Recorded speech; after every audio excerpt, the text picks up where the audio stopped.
Assalamu alaikum students. Hope you are all fine. I'm your science teacher. Today we are going to start unit number 10 and unit number 10 name is the solar system.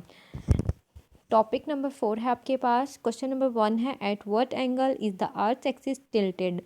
यहाँ पर जो tilted है उसका मतलब है झुका हुआ, यानी जो कौन सा एंगल है ज़मीन का एक्सिस पे, वो कितने पे टिल्टेड है. The earth axis is tilted 23 degree to its orbit, यानी जो अर्थ एक्सिस है वो टिल्टेड है 23 डिग्री पे टू इट्स ऑर्बिट, अपने ऑर्बिट पे. Describe a summer and winter, यानी समर क्या है और विंटर क्या है. During the year the earth passes around the sun, यानी जो ज़मीन है वो सूरज के गिर्द से गुजरती है, पास से गुजरती है.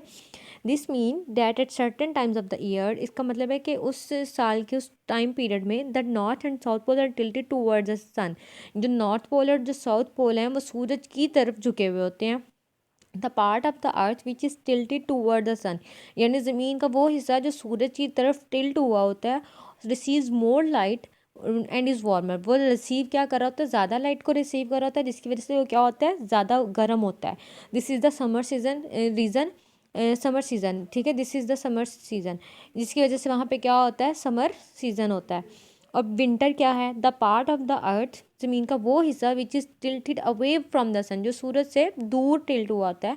रिसीव्स लेस लाइट, वो रिसीव क्या करता है, लेस लाइट रिसीव करता है. एंड इज़ कोल्डर, और वो क्या होता है, ठंडा होता है. दिस इज़ विंटर टाइम, तो उस टाइम पे क्या आती हैं, सर्दियाँ आती हैं. Which part of the earth is tilted towards the sun in June and December. कहते हैं ज़मीन का कौन सा हिस्सा है जो टिल्ट हुआ होता है सूरज की तरफ इन जून में और दिसंबर में. जून में क्या होता है, northern, in June the northern part of the earth is towards the sun, जो नॉर्दर्न पार्ट है वो सूरज की तरफ होता है जून में. और दिसंबर में क्या होगा, the southern part of the earth is tilted towards the sun in December, यानी दिसंबर में साउदर्न पार्ट होगा और जून में northern. Explain why December is likely to be warmer in Australia than in UK, यानी कि जो दिसंबर है वो ऑस्ट्रेलिया में ज़्यादा गर्म क्यों होता है देन यूके, यानी यूके की निस्बत. In December the southern part of the earth is tilted toward the sun, यानी कि वो कहता है दिसंबर में जो साउदर्न पार्ट है वो अर्थ का जो साउदर्न पार्ट है वो टिल्ट हुआ होता है सूरज की तरफ, यानी सूरज की तरफ है. और ऑस्ट्रेलिया कहाँ पे है, साउदर्न पार्ट में.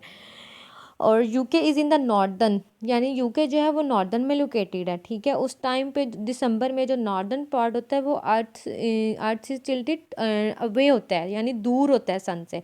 तो जिसकी वजह से क्या होता है, दिसंबर में ऑस्ट्रेलिया में गर्मी होती है, ज़्यादा गर्म होता है दैन इन यूके की निस्बत.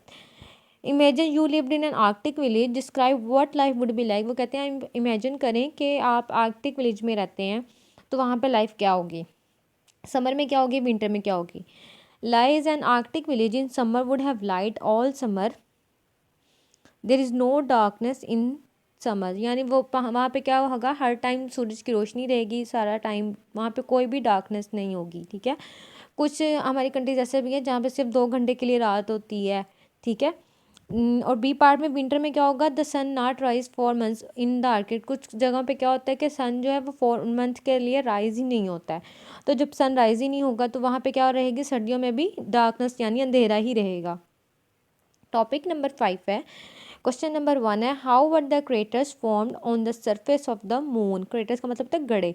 जो सन मून है यानी चांद की जो सरफेस है उस पर जो गड्ढे हैं वो कैसे बनते हैं. The craters were caused mainly by meteorites as they collided with the moon. जब मेटेओराइट्स कोलाइड करते हैं मून के साथ तो तब क्या बनते हैं, क्रेटर्स बनते हैं. What are the moon seas made of. जो मून सीज हैं वो किस तरह बने होते हैं. जो मून सीज हैं उनमें एक्चुअली तो वाटर नहीं होता, तो वो किस हमें क्या नज़र आ रहा होता है. तो moon seas are areas of basalt rock. वहाँ पे क्या होती हैं, चट्टानी होती हैं, बिसाल्ट पत्थर होते हैं, ठीक है. Explain why we always the same side the moon from the earth. वो कहते हैं हमें हर वक्त ज़मीन से चांद की एक सेम ही साइड क्यों नज़र आ रही होती है. The moon rotates one as it completes one orbit of earth. This means that the same side of the moon is always facing the earth. The dark side can only be seen from space. इसका मतलब ये है कि जो moon है एक तो वो अपने एक्सिस के अराउंड भी अपना और चक्कर लगाता है, और जो है ज़मीन के गिर्द भी अपना ऑर्बिट कंप्लीट करता है. यानी जैसे जैसे हमारी ज़मीन घूमती है वैसे वैसे चांद भी घूमता है, जिसकी वजह से हमें एक ही साइड नज़र आ रही होती है, ठीक है. जो जो हमारी ज़मीन से हमें अपना चांद नज़र आ रहा होता है, जो चांद की दूसरी साइड है वो हमें कहाँ से नज़र आएगी, सिर्फ स्पेस में नज़र आएगी, ठीक है. What is eclipse? एक्लिप्स क्या है? An eclipse takes place one planet और moon blocks off light from other. जब एक प्लैनेट या मून क्या कर देते हैं, लाइट को ब्लॉक कर देते हैं फ्रॉम अनदर, दूसरे से। लाइक अगर सूरज और चांद के दरमियान में ज़मीन आ जाती है,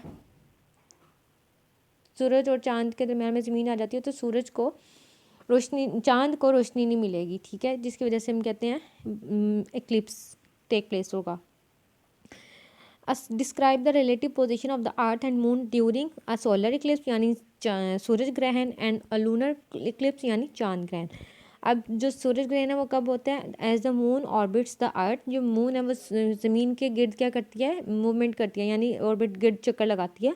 it sometime passes between the earth and the sun. Light from the sun is hidden and the moon appears as a black disk surrounded by a halo or bright light. यानी जब जो मून है वो अर्थ और सन के दरमियान में आता है, जो लाइट है वो अर्थ से क्या होती है? अर्थ से फिर हमें वहाँ से अर्थ पे रोशनी नहीं होती, ठीक है। तो क्या होगा? Sun is hidden and the moon जो है एक वो डिस्क का काम करता है, ठीक है, डिस्क आ जाती है एक उसके ऊपर, ठीक है, surrounded by halo bright light. Lunar eclipse में क्या होगा? Sometimes the moon orbit takes it into the earth shadow. जब सन अपना ऑर्बिट में चक्कर लगा रहा होता है तो वो क्या होता है? अर्थ के शेडो में आ जाता है। जब वो अर्थ के शेडो में आ जाता है तो वहाँ पे उसकी लाइट जो होती है बहुत डिम हो जाती है, जिसकी वजह से क्या होता है? चांद ग्रहण आ जाता है। Explain bye solar eclipse do not happen every month. वो कहते हैं जो सोलर इक्लिप्स हैं वो हर मंथ क्यों नहीं होते हैं? If the orbit of the earth and moon were in same plane there would be a solar eclipse every month. वो कहते हैं अगर अर्थ और मून सेम प्लेन में हो तो क्या होंगे? हर मंथ ही सोलर इक्लिप्स होगा। बट नहीं होता, क्यों नहीं होता?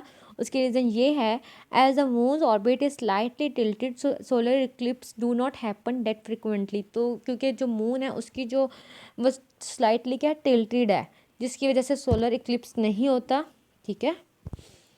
टॉपिक नंबर 6 है आपके पास। वो कहते हैं explain why the stars and planets in the night sky appear to move in circles. वो कहते हैं अगर स्टार्स या प्लैनेट्स को देखा जाए रात को आसमान पर तो हमें वो मूव करते हुए सर्कल्स में नज़र आते हैं। वो क्यों नज़र आते हैं?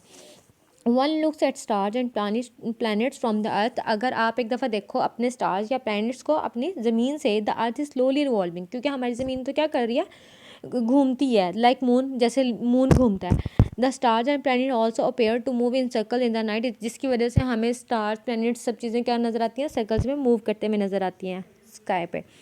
Y does the pole stars appear not to move. वो कहते हैं वाई डज, जो वो क्यों मूव नहीं कर रहे होते? क्योंकि pole star stays in the same position and appears not to move because it is line with the earth axis. जो पोल होते हैं, नॉट पोल, जो पोल स्टार्स होते हैं वो पोल्स के ऊपर होते हैं, ठीक है, और उनका जो वो इन लाइन एक्सिस होते हैं अर्थ के एक्सिस के बिल्कुल, ठीक है। इस वजह से उनकी जो पोजीशन होती है वो हमेशा सेम रहती है, इस वजह से वो हमें मूव करते हुए नज़र नहीं आते हैं। What is the difference between an ancient optical telescope and a modern one. वो कहते हैं इसमें डिफरेंस क्या है, ठीक है, ऑप्टिकल, एंशियंट ऑप्टिकल में और न्यू मॉडर्न वन में। जो modern optical telescope uses large mirrors instead of lenses. जो मॉडर्न है वो क्या यूज़ करते हैं? लार्ज मिरर्स यूज़ करते हैं, जबकि एंशियंट में हम क्या यूज़ करते थे? लेंसेज यूज़ करते थे। To focus light on to detectors, यानी लाइट को फोकस करते थे ऑन डिटेक्टर्स पर। और इसके अलावा क्या होता है था, इसमें क्या होता है? Highly quality image are then generated by computer. Computers के थ्रू हम क्या करते हैं? हाई क्वालिटी के इमेजेस जनरेट करते हैं। How are radio telescope different from optical ones. जो radio telescope detect radio wave sent out by objects in space.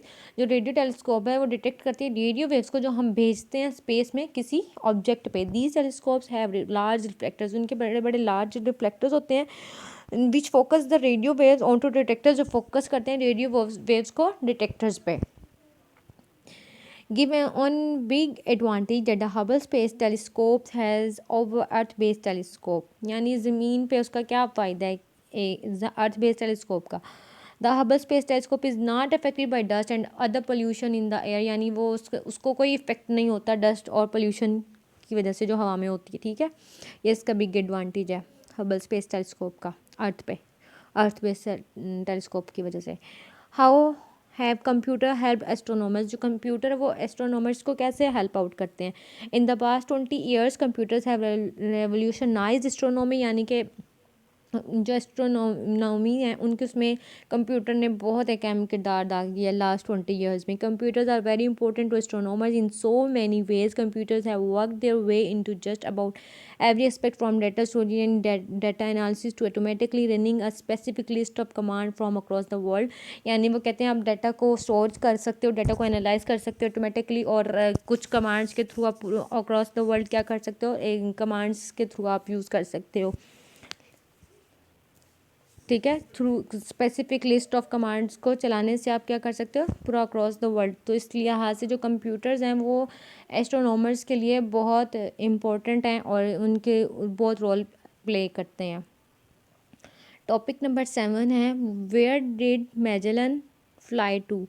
मैजेलन flew to Venus, यानी वीनस पे फ्लू हुआ था, वो फ्लू किया था. How long was its flight, यानी उसकी जो फ्लाइट थी वो कितनी लॉन्ग थी. Magellan was long in May 1989 and arrived in August 1990. Hence its flight was about 10 months. यानी वो लॉन्च कब हुआ था 1989 में और से अराइव्ड और 1999 तक, और उसकी जो फ्लाइट थी वो कितने मंथ्स की थी, 10 मंथ्स की थी. What did it find out? It found out that most of planet is covered with volcanoes and lava. यानी फाउंड किया गया था कि जो प्लानट हैं वो कवर्ड हैं किसके, वोल्केनोज यानी आतिफिशा और लावे से. Which of the spacecraft space probes to gather information from planets, यानी कौन से स्पेसक्राफ्ट से जिन्होंने इकट्ठे इंफॉर्मेशन की थी, तहकीक की थी. Galileo to Jupiter and Cassini to Saturn use space probes to gather information from planets. यानी जो गैलीलियो था और उसने जुपिटर पे, और जो कैसिनी थी उसने सैटर्न पे किया था. ठीक है. Who was the first man in space, मतलब कि स्पेस में कौन सा जो आदमी था वो गया था. The first man in space was Yuri Gagarin. What nationality was he, उसकी नेशनैलिटी कहाँ की थी. ही वॉज रशियन था वो. Odyssey was named after the film 2001 a space odyssey. Suggest a reason for this. Odyssey जो था एक film का नाम था, उसके बाद वो एक स्पेस क्राफ्ट जो मार्स में सेंड किया था उसका नाम भी ओडिसी था. ठीक है. 2001 में a space odyssey fiction classic. It is about exploration of the unknown. It showed the enduring influence that computer would have in और our daily lives. The film contained more images spectacular about space look like, hence the name Odyssey of spacecraft sent to Mars in 2001. यानी जो movie थी ना उसमें computer के जो हम daily जो लाइफ में यूज़ है उसका असर बताया गया था कैसे होता है, और हमें क्या बताया था, मतलब के मनाजिर दिखाए गए थे जो स्पेस में लाइक स्पेस की तरह के मनाजिर दिखाए गए थे. बाद में उसी के नेम से एक जो स्पेस क्राफ्ट था वो मार्स में सेंड किया गया था इन 2001 में. ठीक है. चीज़ें मुख्तलिफ मनाजिर वगैरह दिखाई गई थी. It is about explanation of the unknown. ठीक है. अननोन चीज़ों के बारे में तहकीकात वगैरह थी. What evidence was there that there was no life on Mars, यानी कि क्या एविडेंस है कि मार्स पे लाइफ है. ठीक है. Mars takes 24 hours 30 minutes to rotate once almost equal to earth rotation. यानी एक तो ये है कि जो मार्स की रोटेशन है वो अर्थ की रोटेशन के बिल्कुल सेम है, यानी इक्वल है. और जो सबसे ज़्यादा स्ट्रॉन्ग एविडेंस था वो ये था कि मार्स पे पानी मौजूद है. अगर कहीं पे पानी मौजूद होगा तो वहाँ पे क्या होगा, साइन ऑफ लाइफ होता है. ठीक है.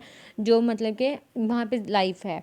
There is also nitrogen in the Mars atmosphere. Mars के एटमोसफेयर में नाइट्रोजन भी थे. अगर नाइट्रोजन है तो वो भी किसका साइन है, लाइफ का. where was this found? It was found in 2001, यानी 2001 में मिला था ये. Hope you understand this lecture students. Okay बेटा, थैंक यू. अल्लाह हाफिज़.